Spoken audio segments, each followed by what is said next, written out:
السلام علیکم دوستو، آپ کا خیر مقدم ہے ہمارے channel every day one story پر۔ آج کی کہانی اسلام کی تاریخ کی ایک ایسی شخصیت کی ہے جنہوں نے ایمان کی راہ میں بے پناہ مشکلات جھیلی لیکن کبھی ہمت نہیں ہاری۔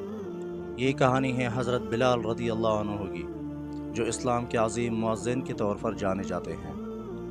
یہ کہانی ہے ایک عظیم صحابی کی جن کا نام ہمیشہ اسلام کی تاریخ میں سنری حروف میں لکھا جائے گا۔ وہ شخص جنہوں نے اپنی زندگی ایمان، قربانی اور استقامت کی مثال بنائی، ان کا نام حضرت بلال حبشی رضی اللہ عنہ ہے۔ زندگی کی کہانی کو قریب سے دیکھتے ہیں اور جانتے ہیں کہ کیسے ایک غلام نے دنیا کے سب سے بڑے پیغام کو اپنی جان سے زیادہ عزیز رکھا۔ حضرت بلال حبشی رضی اللہ عنہ کا شمار اسلام کے ابتدائی اور عظیم صحابہ کرام میں ہوتا ہے۔ آپ کا اصل نام بلال بن رباح تھا اور آپ حبشہ موجودہ ایتھوپیا کے رہنے والے تھے۔ حضرت بلال رضی اللہ عنہ کی شخصیت نہ صرف ان کی عظیم قربانیوں کی وجہ سے قابل ذکر ہے، بلکہ ان کا اخلاص، ایمان اور نبی کریم صلی اللہ علیہ وسلم سے محبت بھی ان کو ایک نمایاں مقام عطا کرتی ہیں۔ حضرت بلال رضی اللہ عنہ نے مکہ مکرمہ میں امیہ بن خلف کے غلام تھے، جو اسلام کے شدید دشمنوں میں سے تھا۔ جب حضرت بلال رضی اللہ عنہ نے اسلام قبول کیا تو امیہ نے ان پر ظلم ستم کے پہاڑ توڑ دیے۔ وہ حضرت بلال کو گرم ریت پر لٹاتا اور ان کے سینے پر بھاری پتھر رکھ دیتا تاکہ وہ اسلام سے منحرف ہو جائیں، مگر حضرت بلال رضی اللہ عنہ کی زبان پر صرف ایک ہی کلمہ ہوتا: احد احد، اللہ ایک ہے، اللہ ایک ہے۔ حضرت بلال رضی اللہ عنہ کی قربانیوں اور ان کی استقامت کو دیکھ کر حضرت ابوبکر صدیق رضی اللہ عنہ نے امیہ بن خلف سے حضرت بلال کو خرید لیا اور انہیں آزاد کر دیا۔ اس طرح حضرت بلال رضی اللہ عنہ اسلام کے پہلے آزاد شدہ غلاموں میں سے تھے جنہیں نبی کریم صلی اللہ علیہ وسلم کی غلامی نصیب ہوئی۔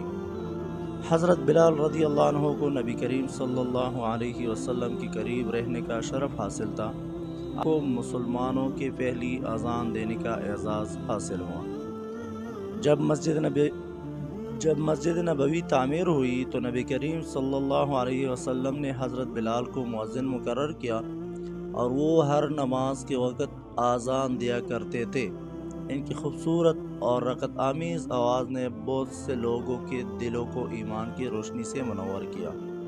حضرت بلال رضی اللہ عنہ نے اسلام کے ہر جنگ میں حصہ لیا اور اپنی جرأت اور بہادری کا بھرپور مظاہرہ کیا۔ خصوصاً غزوہ بدر میں ان کی بہادری نمایاں تھی، جہاں انہوں نے اپنے سابقہ مالک امیہ بن خلف کو شکست دلوائی۔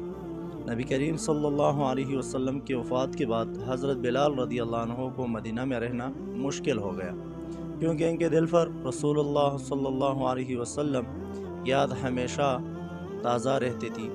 چنانچہ وہ موجودہ شام چلے گئے، جہاں انہوں نے آخری وقت تک اسلام کی خدمت کی۔ آپ کی وفات 20 ہجری میں ہوئی اور آپ کو دمشق میں دفن کیا گیا۔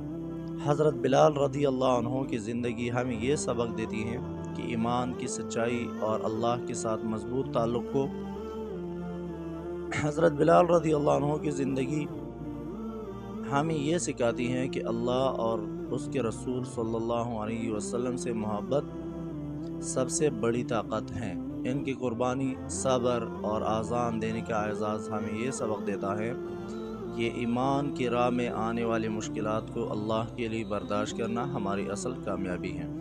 حضرت بلال رضی اللہ عنہ کا نام ہمیشہ ان لوگوں میں گنا جائے گا جنہوں نے اسلام کی راہ میں اپنی جان اور دل قربان کیے، اور رہتے دنیا تک ان کی مثال ہمیں ایمان اور استقامت کی روشنی دیتی رہے گی۔ اگر آپ کو ہماری کہانی پسند آئی تو ہمارے channel every day one story کو سبسکرائب کریں اور بیل آئیکن کو دبانا نہ بھولیں تاکہ آپ کو ہماری ہر نئی کہانی کی اپڈیٹ مل سکے۔ اللہ